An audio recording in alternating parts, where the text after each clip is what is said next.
Welcome to the ReRooted podcast with Francesca Maximé, trauma-sensitive mindfulness meditation teacher and poet. Together, we'll take a closer look at approaches to transforming trauma with insights from psychology, neuroscience, spirituality, social justice, and the creative arts. Join Francesca and her guests for an exploration of our shared connection and how we can cultivate greater compassion for ourselves and for others. If you'd like to support Francesca and the ReRooted podcast, please visit BeHereNowNetwork.com/Francesca.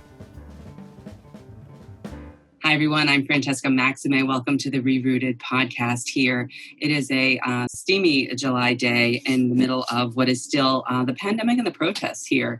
I'm coming to you from what is now known as Brooklyn, New York, but is Lenape and Canarsie territory.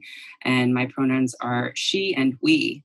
And really enjoying being able to be with two very special guests here today. The founders and the facilitators of a really wonderful online class that I took recently, Online Finding Freedom, White Women Taking on Our Own White Supremacy. So I guess it's online because we're on Zoom now because it's the pandemic, but it otherwise would just be called Finding Freedom, White Women Taking on Our Own White Supremacy. Evangeline Weiss and Kari points. Welcome to the ReRooted podcast here on Ram Dass's Be Here Now Network. Nice to see you. Thank you. Nice to see you too. Just to maybe dive right in, I really enjoyed the class. I thought it was so beautiful, not only how you held space and constructed the class, but also, of course, the information and the experiential aspect of it, because I feel like that's so important for people to kind of get some of the anti-racism work that probably changes hearts and minds in a different way that the cognitive and left brain work alone doesn't do. And I think you really did a nice, beautiful balance with both of those. So either one of you can start, but I'm just curious, how did you start to do this work and why white women specifically? Either one of you can go, whatever your own personal experience is there.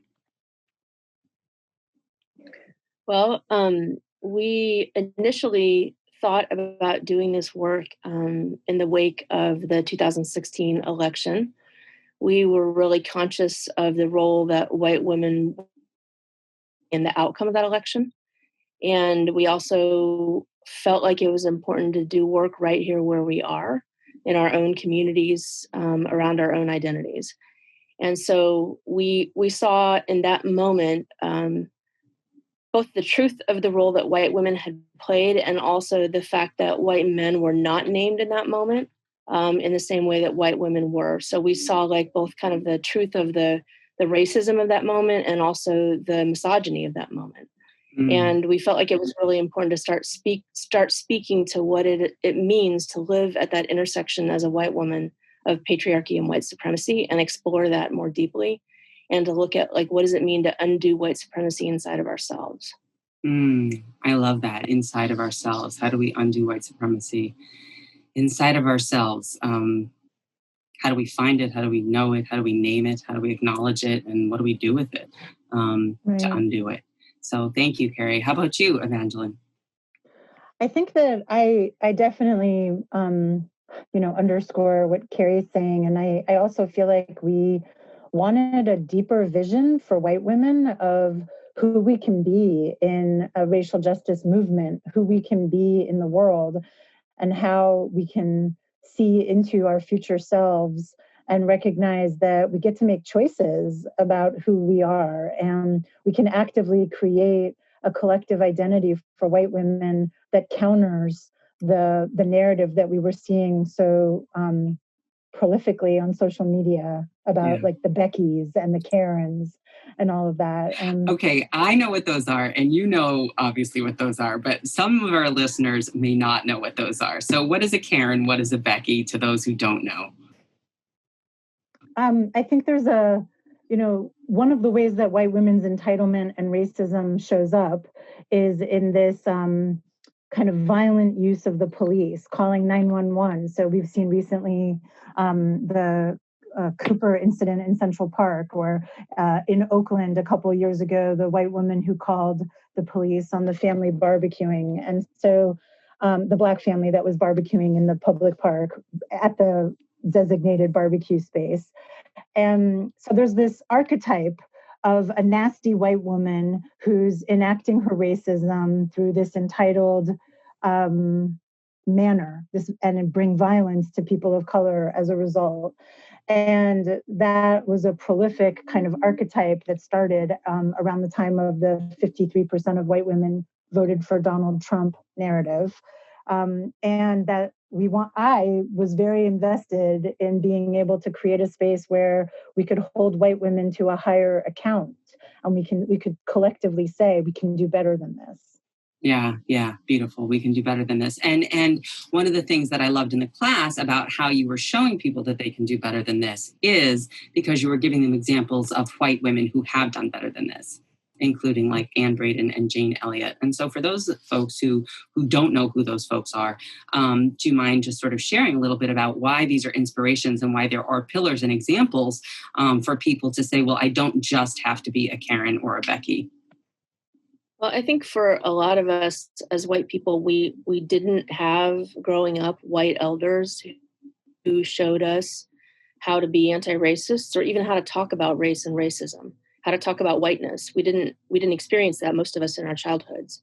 And so often for us, it comes to us pretty belatedly as adults when we're doing this work to recognize and realize that there are actually white people who have been resisting for a long time, for centuries, actually.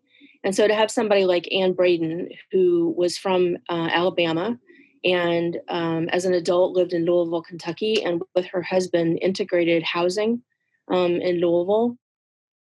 She was active, I think, in the kind of 50s through the 80s, if I'm not mistaken.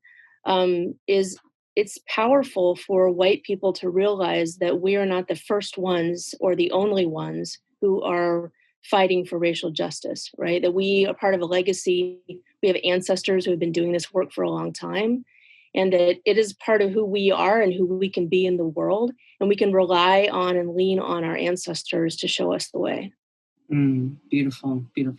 Yeah. And I mean, you are both, I believe, in the South. Is that right?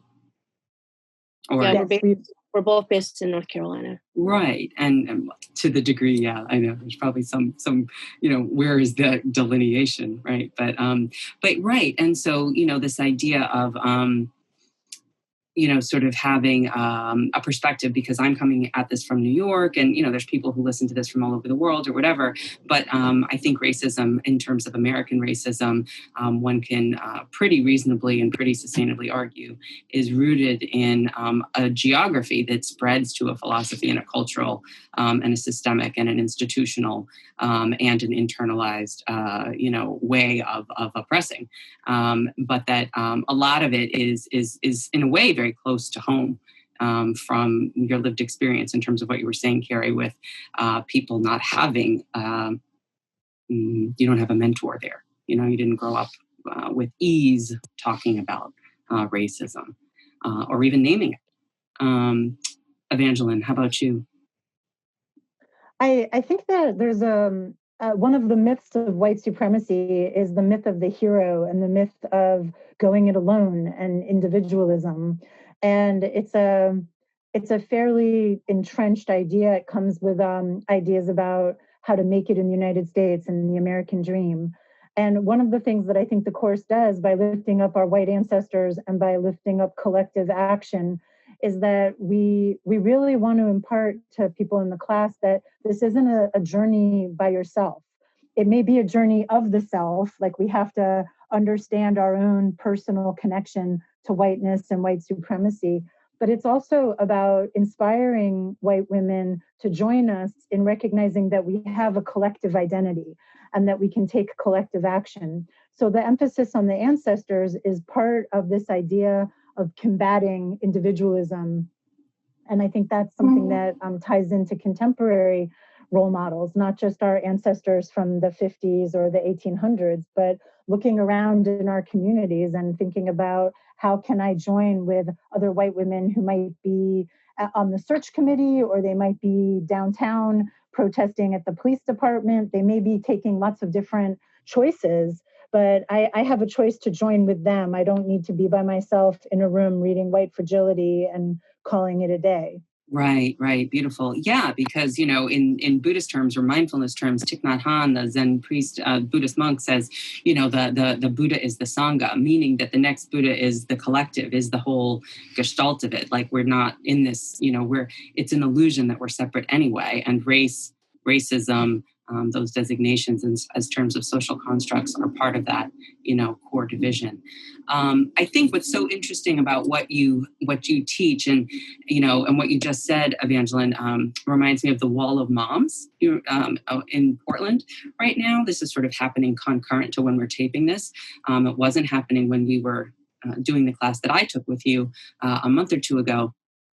But since then, with the federal agents in Portland sort of swooping in and protest there, they've taken a step back. The white women that were centering themselves in the sort of administrative aspects of that to allow and create space for Black and brown women leaders to be part of the more visible and administrative piece. And I'm wondering if you even just sort of extemporaneously might share any thoughts on how or why you think that might be a way in which there is a way to be in solidarity with, to be in community with, as a white woman, with women, right?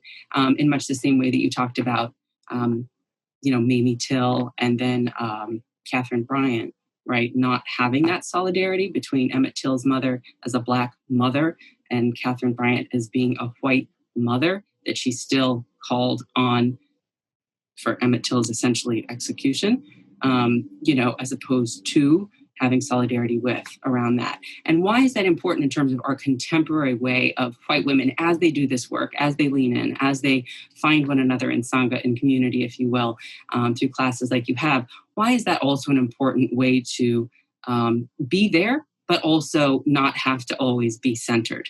Does that make sense? Yeah.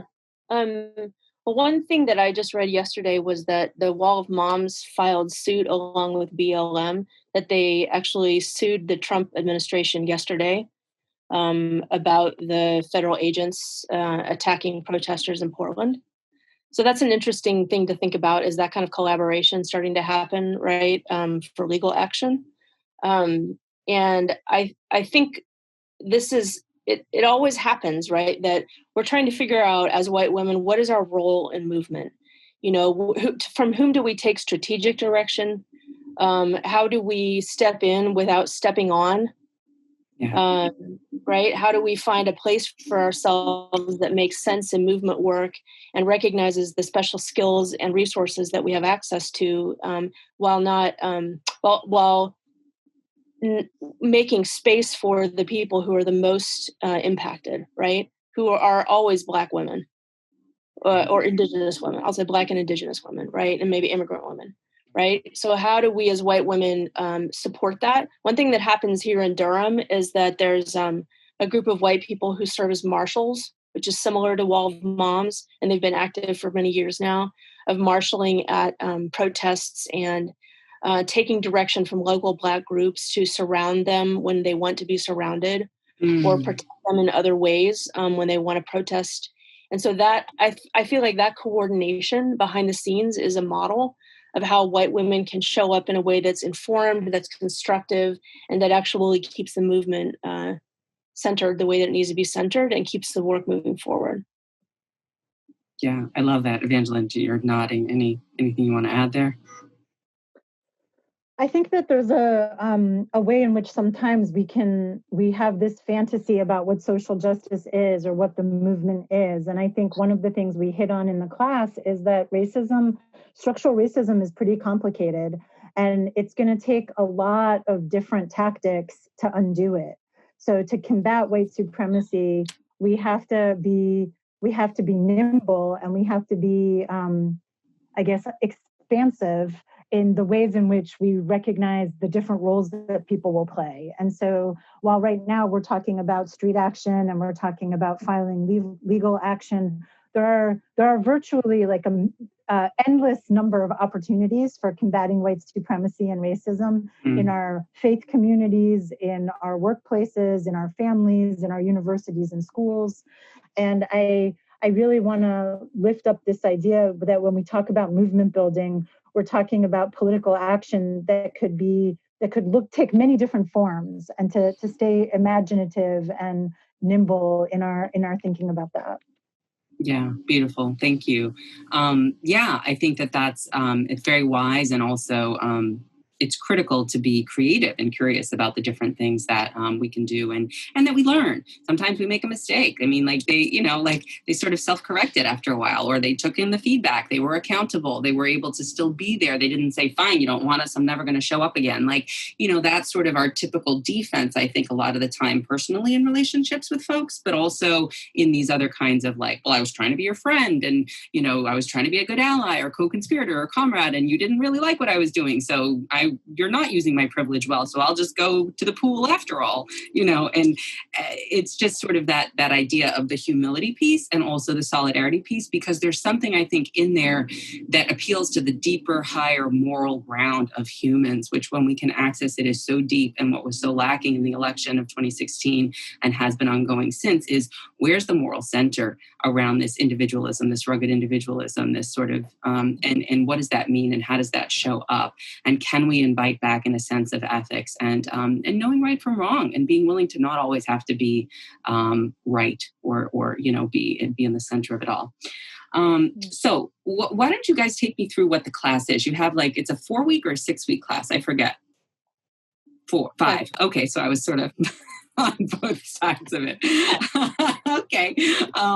So maybe talk through some of the modules. I know what it was like to be on the receiving end, and I know it was a bit of a weird thing for you guys to shift to doing it in person. I mean, from in person to online. But what can people expect? Because you're going to keep doing these every couple of months, and I want people to be able to find you and also kind of sign up if they want to, but to know what you have in there. Sure. So it's 5 sessions, and the arc of the workshop is our best attempt to take something that we've been offering in more of a retreat setting to an online format. And we found some gifts. We found some gifts in the pile, not just challenges. So the first session is really about building a sense of community and welcome. So we set out kind of what our approach is to this work, what it means for people to be in a white specific space. We talk about some of our similarities and differences. We have to do a little bit of an orientation to Zoom and what it will mean for us to be living collectively in a Zoom room for the sessions. And we really try to ground in the history of over 50 years of Black folks and people of color asking white people to work with one another and to push one another. So the first session is really the foundation. I like to call it setting the space, although now the space is the internet space. The second session is about intersecting oppressions. So a little bit about what we talked about earlier we use the Emmett Till story to talk about what it means to live at the intersection of racism and misogyny as white women, and how the trope of fragile white womanhood needing protection by white men against the scary Black racist sexual predator, that how we still live with that today, and what is it about white womanhood that can be redeemed from that legacy, and how do we turn that around? In Session 3, we get into more deeply and more personally what collusion with white supremacy means for us individually. Collusion. So meaning participate. How I'm complicit, right? Exactly. How I participate in racism, the ways that it benefits me when I just say I don't want to deal with that, or like you said earlier, I'm taking my marbles and going home because you don't like me. Yeah. How do we recognize the places where we use our whiteness and our privilege to push away from staying in a hard conversation or staying in a tricky place that might benefit more people of color and more white people if I stayed with it. So then Session 4 is about resistance, and we really try to pay attention to embodiment. So while we're looking at shame and how shame stops us and sort of prevents us from having a breakthrough, in Session 4 we talk about what resistance looks like. How do we push through that shame? what could it look like in the different roles that we play, as I talked about earlier. And then the last session is about taking action and making commitments, and what could it look like in my life to be accountable, and how will I be accountable to myself and other people in my community, as I choose to take bigger risks for racial justice. Beautiful.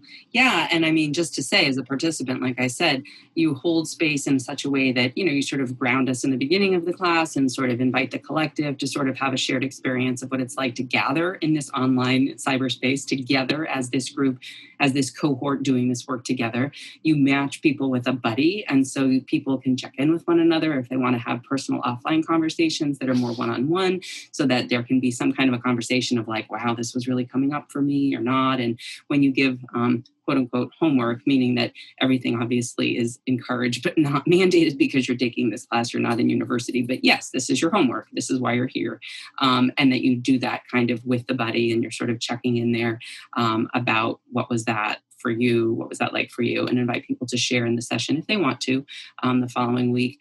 And that there's ceremony in the end also about sort of closure, about healing, about like making your altar and being able to sort of have this sacred space of recognizing the holiness of the work in a way, of what it's like to actually self-interrogate and to really interrogate whiteness as a whole, and to move toward, as you say, finding freedom, that this is about liberation and not just about oppression. It's about inspiration and liberation. So, yeah.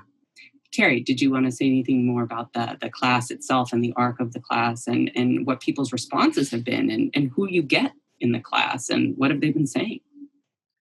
Well, who we get in the class has really transformed with the move from in-person to online work. So most of the time when we had done this workshop in the prior 3 years, we were in North Carolina. So sometimes we had people come from surrounding states for it, but it was typically a very Southern group and often a very North Carolina focused group. And that has quickly changed as we've moved it online, and people have been spreading the word about it. So we're seeing people from all parts of the country. We're seeing some Canadians. We're seeing a different mix of people. And we're also seeing that the class makeup of the group is shifting. So it used to be when we do it in person, it's a more like class diverse group of people, more working class people and poor people. And that's something that's shifted over time as we're doing this online, is that it's moving more towards the Northeast. It's moving more towards people with class privilege. And we know that because we have sliding scale. So we are tracking that as something that means that we want to start talking more explicitly about the role of class, the relationship between working class and poor white people, and white people with class privilege is part of what upholds white supremacy. Like white supremacy wouldn't exist if there wasn't that dynamic. And so I know for me as a working class person, I'm really invested in that conversation being a part of what we talk about, because I don't think we can undo this without taking a closer look at capitalism and a closer look at the relationship between class and race. And so that's one thing that shifted. And also we are now, because we have a lot more people from outside the South, we're now talking a lot more explicitly, even from when you did the workshop, about the role of Southern organizing, the history of Southern organizing. What does it mean for people to organize in spaces that have a long history of being controlled by the far right? And recognizing that some of the most powerful revolutionary solutions come up out of those environments. So also I think it's an opportunity for folks from all around the country to learn not just the racist history of the South, which is alive and well, but also the history of resistance from the South. Right. So we feel like that's a pretty powerful offering for people in other parts of the country, and even for Southerners too. Yeah, beautiful. No, I mean, to be inspired is to be motivated, is to recognize I don't have to, it feels sometimes like this is overwhelming and I'm doing it alone, but there's actually a history here. I remember I was talking to Cornel West and he said it was, he's like, well, what about John Brown? Nobody talks about him anymore, the abolitionists. And, he's like, there are white people and white men in that case who, although again, nobody's perfect, did stand up for racial injustice and did, and paid prices for that, right? Which is often the case. So maybe let's talk about that. Let's do two things. Can we define white supremacy or whiteness? And are they the same or not? Just for people who maybe like, what is whiteness? What do you mean? Or what is white supremacy? I know what I think it means, but, people may not really kind of get that. And why is it not just enough to say, the all lives matter and wait, I don't mean any harm, or gee, everybody's my sister and, whatever it is. I know, big questions, but those are some big questions. Well, you can answer it in any way. There's no right or wrong. This is fluid. You know what I mean? This conversation is fluid. And I just mean in this moment, when I talk about whiteness, what I guess I mean is this sort of, it's almost like carbon monoxide, except for that somehow it gives, special powers to people who are in the 1%, typically cishet white men, because that's how it was constructed. And that's not to say in a it's not to say in a way of, I don't like white men. It's to say that there's a structure in place that unfairly privileges and benefits, generally cisgendered heterosexual white men in this world, in this Western world, in this capitalist world, in terms of financial gain that excludes, that exists and is able to do that only because it excludes other people deemed other, additional people, other humans, not others, just humans, based on things like ability or gender or skin color, right?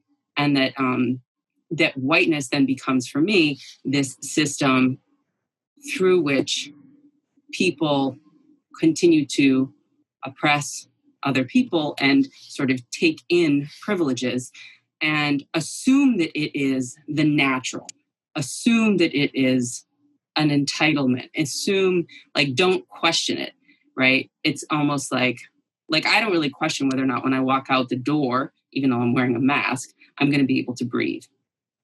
But some people who have asthma do have a question about that and might be wearing a mask even during non-pandemic times because, that system of poor air quality will affect them, right? So that, I guess, whiteness to me is this sort of invisible, always cooking carbon monoxide, only dangerous to certain populations, but often that is the majority population, right? But just not the position of the people that are in power that are working to preserve it because it benefits them. It's the majority of people in the United States, but the people of the global majority are people of color. So I think that is always helpful to frame. And I also think, I love what you're talking about, like the carbon monoxide analogy. I also think it's important to name whiteness as something that's only existed for the last 400 years or so. That it literally came to be in Virginia state law in the 1600s, late 1600s, I think. So before that, there was people had an ethnic identity that wasn't tied to blackness or whiteness. Blackness and whiteness developed as a result of the colonies in the United States and as a result of slavery. So to me, it's also helpful to understand that these aren't things that existed since the beginning of time. They're not natural or normal or required or something that just develops up out of the ground. We created it. Humans created it, which means that humans can undo it. Right. Yeah, I love that. Humans created it, humans can undo it. Again, and from a mindfulness perspective, as many of our listeners are, we talk about greed. We talk about, this craving is the Buddhist teaching. And, Elizabeth Warren talks about theft. The problem with capitalism is that it's theft. It's greed unchecked. There's no, there's too many, whatever you want to call them, loopholes or ways that you can game the system in your favor. So that's the piece that you're talking about with the first Portuguese slave traders that, went to Africa and started if you were an enslaved person, you didn't work for 7 years and then get your freedom. You were, became here enslaved for life, as well as your children's children. And that's the legacy that we have right now in this country, which is, I think, why a lot of people who, even in psychoanalytic circles and psychotherapist circles and mindfulness circles and whatnot that I'm in, will often say, they have an idea or a notion that slavery was in the past. And I think you really are bringing in, well, what can you do about the way that past is very much alive structurally, but also within you and the way that you think and the way that you see the world. I mean, we still have Tom Cotton, who's a senator from Arkansas, just in the last week, calling slavery a necessary evil. So it is definitely alive and well. The attitude that was a means to an end, right? That's the reason this country is great today. Right. So it is alive. It's not just something in the past that we're contending with. It's alive and well in how we understand who we are as a country. Right, and with no gratitude or sense of responsibility for reparations, right? So it's not like that's the second part of Tom Cotton's sentence is, and therefore we owe the descendants of slaves a great debt, and we are, it's like that's not where he's going with that statement. It's a be grateful that we saved you from your uncivilized life and brought you to this fine country. So that's where I think white supremacy comes in, is this idea, going to this idea of what is civilized and manifest destiny and all of the political and economic oppression that this country is built on is coming from this place of the white Western European way is better. And while we may not articulate it as often and as in that same way today as we did in the 1800s, I think there still translates to a dynamic that is a white supremacist culture in a lot of our universities and nonprofits and workplaces and spaces where there's this unspoken understanding that being professional means a certain thing, or that a particular job requires a particular advanced degree. And we have come to accept things that are professional and polite and right.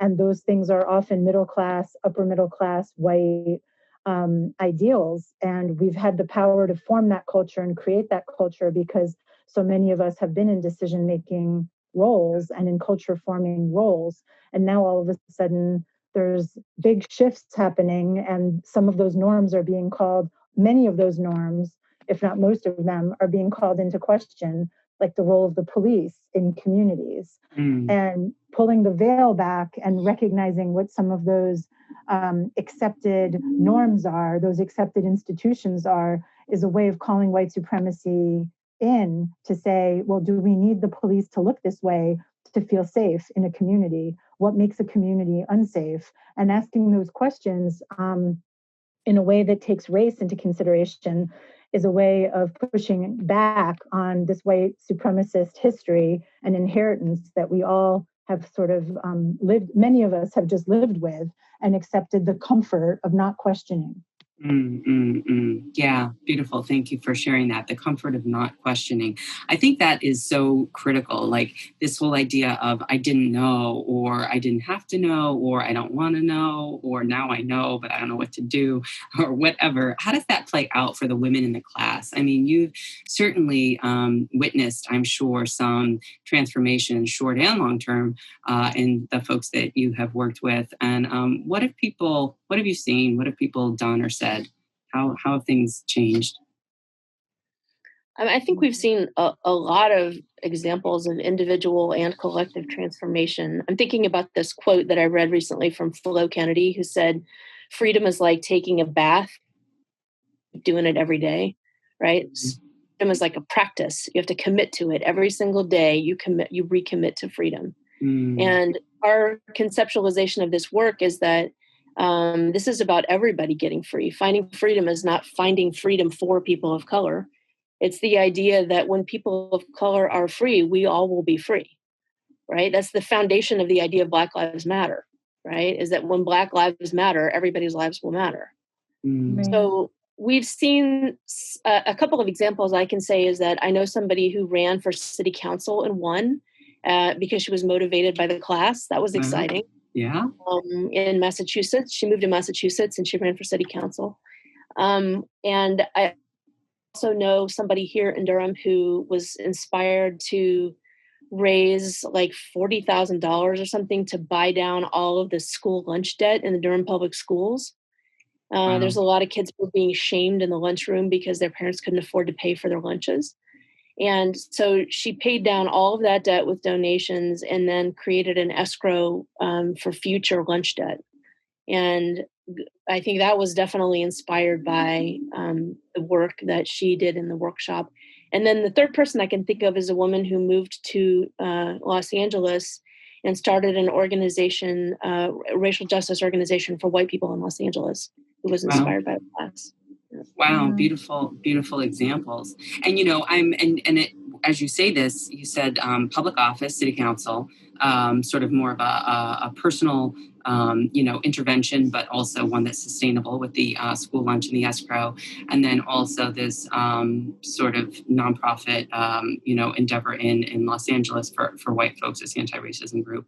And I'm wondering, what's the difference between this sort of idea of what people might think of as I'm a good white person, but them falling into the white savior complex piece around I must do for you. I'm privileged and I'm lucky and I feel bad for you. I pity you. I'm doing this for you, person of color, person of less ability, or whatever it is that I'm, conceiving. And you need it. So take this from me, versus this idea of accountability, ownership, humility, transformational sort of structural, internal structure and also external structure and policy change. Can you talk about that and how that class works with that? Well, I'll say a little bit, but I think Evangeline has something to say about this too. But one thing is that, we consider that our work is grounded not in a model of altruism, but it's grounded firmly in mutual aid and mutual interest, right? So mutual interest is, I see in my community that these problems exist. Let's say in the particular community that I come from as a white working class person, I see addiction as a huge problem, right? In my family and in my larger community.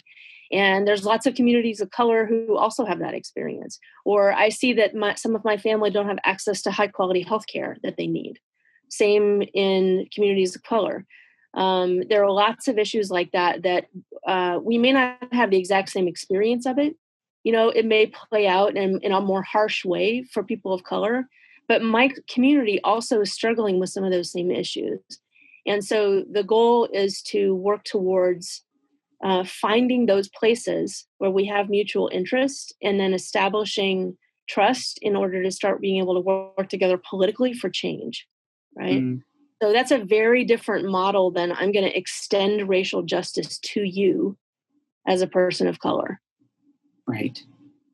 Thank you for that. I think a lot of people, when they talk about racism and doing anti-racist work, the conversation is like, I got to do this thing for BIPOC, Black, Indigenous people of color people. And I'm like, well, can you please start with interrogating whiteness and looking in the mirror and how, like you say, is there collusions or ignorance or whatever it is, and then go from there.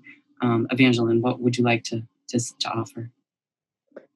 I mean, I have had the most, I would say, intimate and transformative experiences facilitating this workshop, with bearing witness to the personal transformations that people go through, the tenderness and the vulnerability. And what I want to say about this is that this is soul work. It is absolutely soul work. And when people ask me why I do racial justice work, I very, very strongly believe that I'm trying to save my own integrity. I'm trying to save my own spirit. I want to be able to look in the mirror. I want to be able to live with myself. And I think that at the end of the day, if you have a charitable perspective on this work, you're still making it about the other. You're not making it about your own soul, your own personal journey. And when we talk about white supremacy and whiteness, it's like there's a wound. Like being the oppressor carries a spiritual wound. It's not like I don't want to romanticize it, but I feel like as a cis person, like I don't, I'm a woman, I'm Jewish, I'm in my early 50s, I'm queer. So I hold a lot of these margin identities. One place where I feel I hold a mainstream identity is around my socioeconomic class. And I'm not going to say that like, I don't want to romanticize having that privilege, but I want to say that there comes some deep and powerful questioning that I have to do with my family's relationship to capitalism, with what I've inherited financially and ideologically from growing up in wealth. And the same thing is true with whiteness. I have to do some accounting with myself about what it means to be part of the history of oppression that that institution is part of. And so for me, it's soul work, and therefore it can't be charitable because I'm doing this to figure out my own health, my own mental health, my own spiritual health, the way that I want to be in relationship with people of color in my community. And because of that, it's not about saving anybody else. It's not about like rescuing. It's about deep relationship building with people. Yeah, and beautiful. It's ancestor work. And like this soul work is ancestor work. Like we have a community of people behind us, both blood relatives and other. And for me, like knowing the history of my family, both around race and more broadly, like doing this work for me, and I think for a lot of people, what we try to encourage in the workshop is that people start to understand themselves as coming from a family, coming from an ethnic identity, coming from a particular history and place, right? We didn't just like get dropped down as ahistorical white people. We have histories that landed us where we stand. So whose shoulders are we standing on, and who are we accountable to? Whose shoulders are we standing on, and who are we accountable to? And we have histories. I know there's another course that I took called White Awake, and it does invite people to kind of, say, well, from whence did I came? Do I have Celtic traditions in my background? Is there some Scottish ritual that I don't know about? How do I reclaim some of these more grounding, more holistic, rituals that are in my lineage that get washed away with having to assimilate into this whiteness, American, I won't even say philosophy, but this way of being in the world here that is detrimental to white people, so that there's a lot of privilege and there's a lot of detriment to the soul, sort of that moral imperative. So maybe talk a little bit about the idea of the white women who are taking this class. How does that intersect? I mean, it's gender and it's race. And then you said also, of course, it's often class, right? That we know race was originally and always used not only to subjugate, but to divide when there were people trying to unite. And you are meaning that there were Black people and there were white people who were economically oppressed, who when they were coming together around labor abuses, were being told, well, we're going to give you white people, some acreage here, but not you Black people, because, we want to create this division so you don't unite and have that strength of that unity. So this was, reinforced a million times over in terms of the division around class lines, and then how, white wealth has been generated through policies, since then, for eons like that. And those policies exist today. But can we talk a little bit about the gender piece, kind of going back to what you said in the original piece around white women, college educated women, even voting for Trump, and how that sort of plays out with this unique way of maybe appealing to a different piece or place, because in my experience, there's a lot of shame that comes up with white women when they're doing this work.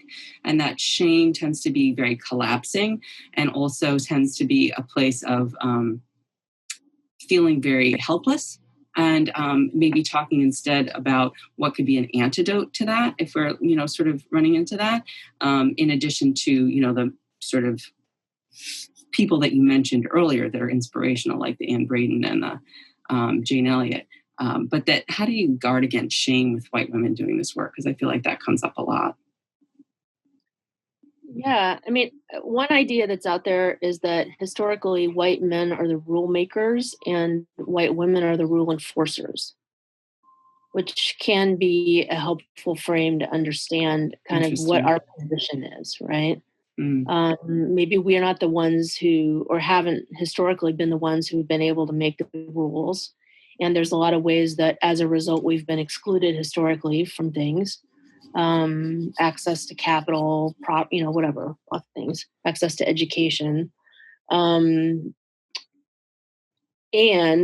we have played a particular role historically of enforcing those rules.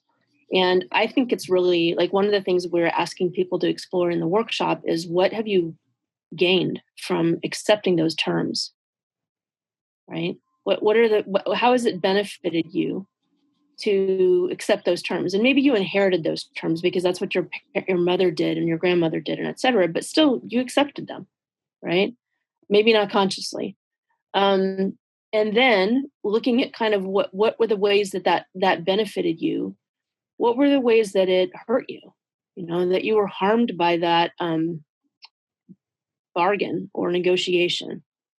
And what would it be like to realign your loyalty and your energies in a different way that was more in alignment with your own values, which requires you to know your own values.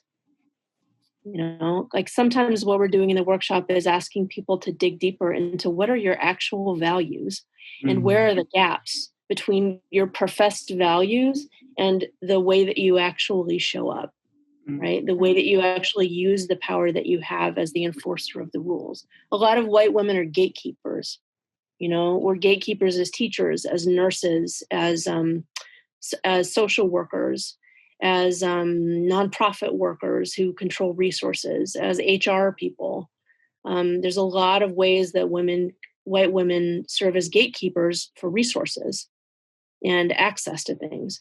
And so what would it be like for you to realign around different values that didn't uphold the rules that white men made and that actually predominantly benefit them? One of the things I think when we look at abolition that's really important for us as white women is to consider how has the criminal justice system served us and how has it failed us? Even though it's traditionally, like the history of it has often been about protecting white women, how many of us have actually been protected when we needed it? Especially if the perpetrators were white men. Well, you use that example with Emmett Till's accuser, Carolyn Bryant, and then Carolyn, that was right the first time. Okay. About her husband being abusive, the person who murdered Emmett Till, one of them. And that was something that she was enduring, perhaps concurrently with her defense of patriarchy and her accusation of this 14-year-old Black boy and his subsequent execution.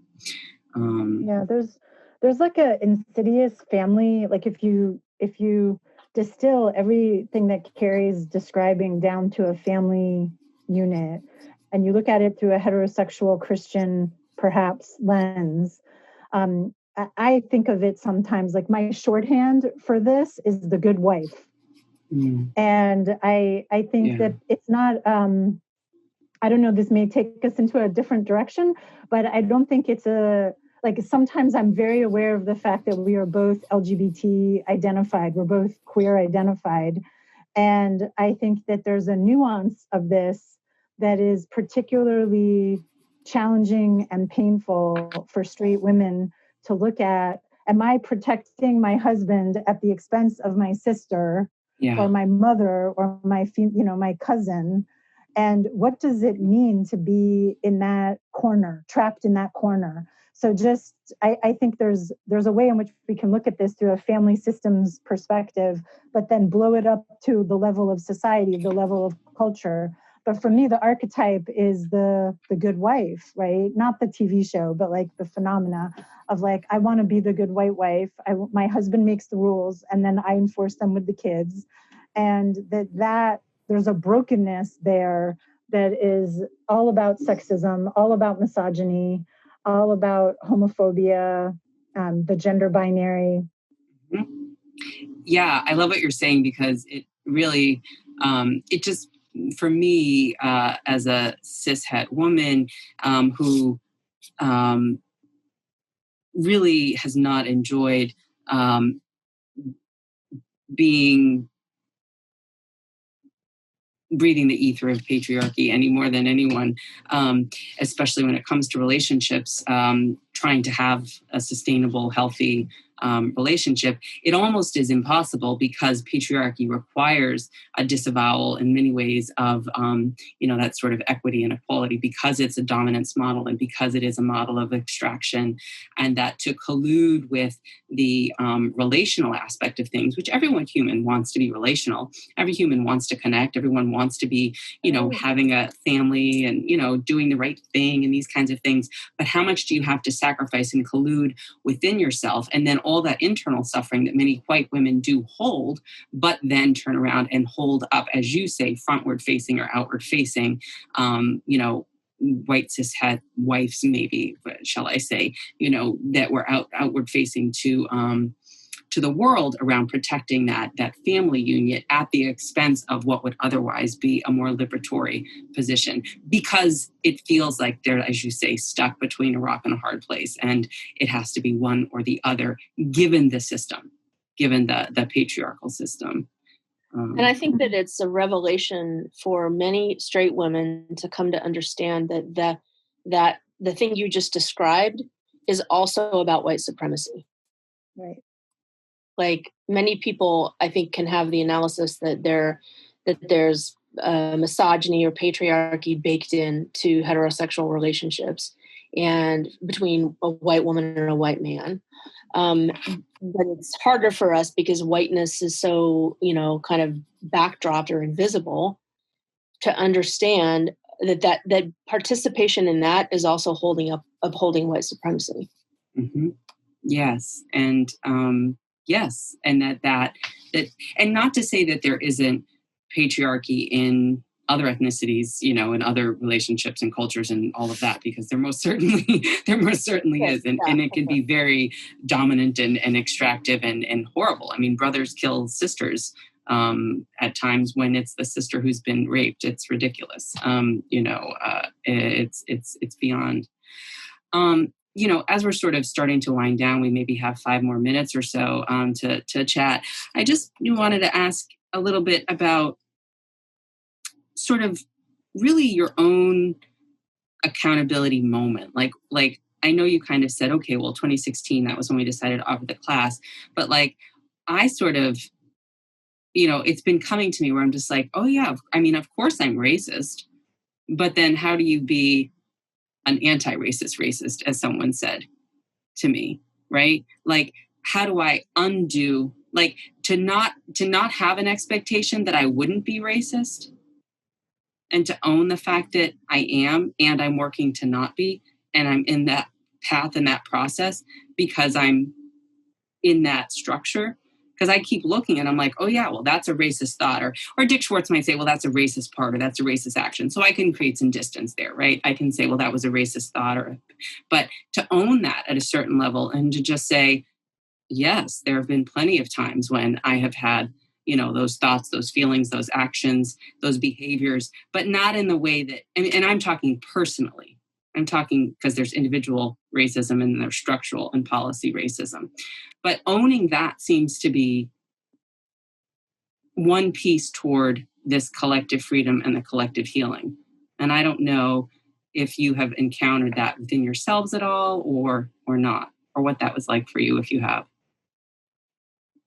I mean, in dialectical behavior therapy, they talk about observing and describing. And to me, that seems like a key step in the beginning, is just to start observing all the things that we were trained as children not to see or not to talk about. What does it mean to just start seeing and talking about them, right? As a very, very basic first step. Most of us can recall incidents of racial injustice that we witnessed as kids, and they were never processed, or nobody ever, or they were processed in a messed up way. And so what does it mean to just start observing and describing at a most basic interpersonal or personal level, like noticing things we've been trained to look away from, that we've been trained to ignore. I mean, that seems to me like one step, in this thing that I really understand to be kind of like a calling to service, like I'm called to serve in a particular way, as a way to make amends for my ancestors, and also because I want to get free myself. Mm-hmm. Mm-hmm. Yeah, I think that's the leverage for a lot of people. This benefits you too, which is so ironic. Like, we know white male suicide is the highest percentage. And yet at the same time, why is that? Well, perhaps because there's so much internal emotional suppression that has to take place to exist in this white supremacist society. And if you fail, quote unquote, if you're not at the top of the heap financially or something like that, then, there's little hope for, perhaps. Yeah, there's a lot of space in this work for white men to step up and start talking to each other. So that would be welcome. It's definitely something that we've been approached and asked about. And, we know there is some work happening, and there's room for that part of this movement to grow. I also think that for me, the noticing that Kari's describing is important. But again, that idea that I can't just be in my head. And I think one of the things that we've learned from the workshop and attendees is that so many white women isolate. They think they're the only one who wants to say something at the staff meeting, or they think they're the only one who wants to bring something up at church. And we keep telling ourselves, I'm by myself, I'm all alone, nobody will support me. And I create this story, and then I don't find a buddy, I don't organize. And I believe that noticing of those racist thoughts is important and helpful, and recognizing when I stayed silent when I shouldn't have. But I need someone to talk that through with. I need someone that I can have a cup of tea with and say, I want to describe this thing to you, and I want you to help me understand what I could have done differently. Right, right. And I love that you're saying that, because it reminds me of mindfulness teacher, Dharma teacher. Her name's Ruth King. She wrote a book called Mindful of Race, and she talks about racial affinity groups. So have 3 or 4 people over for coffee once a month of your same race and talk about these issues with that. And it could be white, it could be like me, mixed ethnicity, group of people of different backgrounds, but in the same body.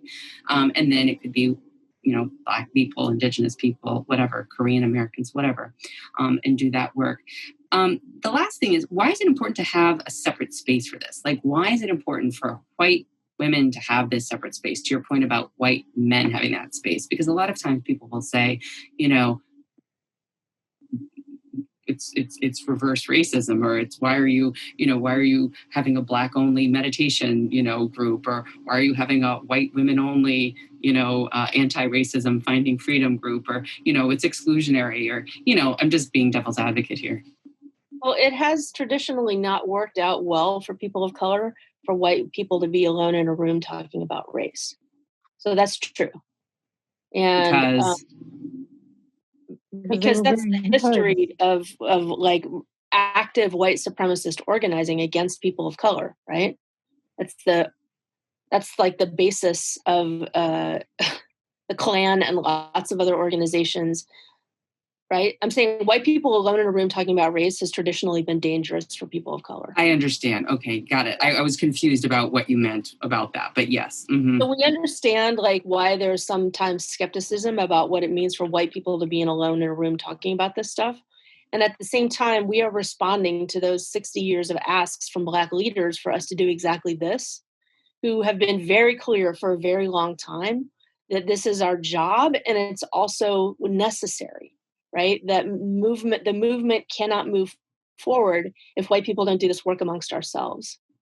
So I think it's like we're asking people to hold this dialectic of doing that work, and then also making sure that they are learning how to ground themselves in communities of color where they have authentic relationships, they have deep enough relationships that they have their ear to the ground and can understand what strategic direction they're being asked to take. Right, that they understand like where they should step and not step, and that's like it's a big ask. Like, we're asking you to step in to community, period. And we're asking you to step into white community, and we're asking you to step into communities of color, and then have those two things be informing each other, right? And this isn't like infotainment, right? You can't just sit and consume anti-racist books and articles and get out of this alive. Like, it's adopting an active community-based stance and doing this work every day. That's what we're asking people to do and inviting people into. In order to be more effective in multiracial space, right? Yeah. But if we just jump into multiracial space with all of our story and with all of our unresolved shame, we're going to actually take up a lot of room potentially and not stick with it and not persevere. And it will be a stop start. And then, as you said earlier, we'll say, well, I can't be here. These people don't want me here. And I'll just walk away. So I actually think you need race-alike caucus space in order to build effective multiracial spaces. The goal is to be effective and loving and effective and revolutionary in multiracial space. But this is the sort of battery pack that comes with that. Right. Yeah. Do this as the foundation or as one of the initial pieces. Yeah, I get that. And it's like, it's not like, right. Like, even while you're in multiracial space, you also need spaces to, Right. So that you don't do harm. Do harm because you're going to do harm, right? You're going to do harm. That's going to happen. And it's not this place of like, I'm going to become the perfect white person and never do harm. By definition, when we step into multiracial spaces, we're going to make mistakes.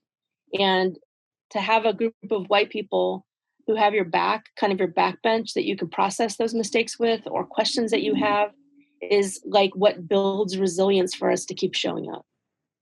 Beautiful. Yeah. The resilience as opposed to the fragility.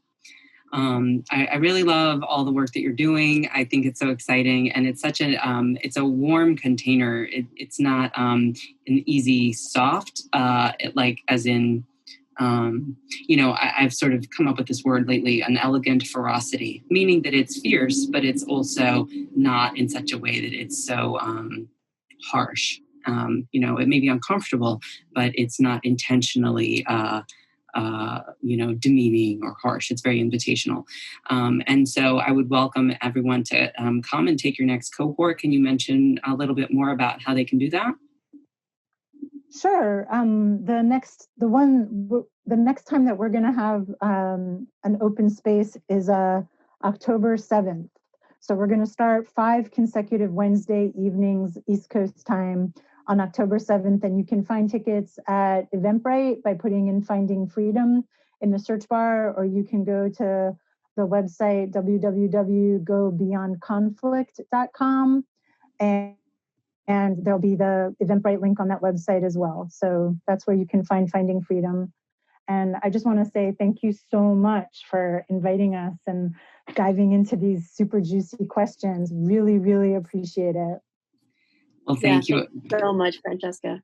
No, it was really my pleasure. And, like I said, I think, the one thing I'll say is I'm multi-ethnic. I'm Haitian, Dominican, and Italian American. And I grew up in an Italian white home in an Italian white town, and, not entirely Italian town, but a white town, and went to a white school. And my complexity and understanding of my own multi-ethnicity was always there, but I didn't have a lived experience as a person of color. And I was always accompanied by my mom and my grandfather. And so I have a lot of sort of unawareness around the full impact, although I've suffered a lot of gender-based stuff, like more the fetishization and objectification about mixed women, which I won't get into because we're closing. And also it's really not what we're talking about today. But my point is that it has been an awakening for me to do this work for the last 5 years or so. And it has and will continue to be my life's work and my, sort of dedication to, as you say, collective liberation. So thank you so much. I appreciate your time, and be well. Thank you. Bye, Kari. Bye, Evangeline.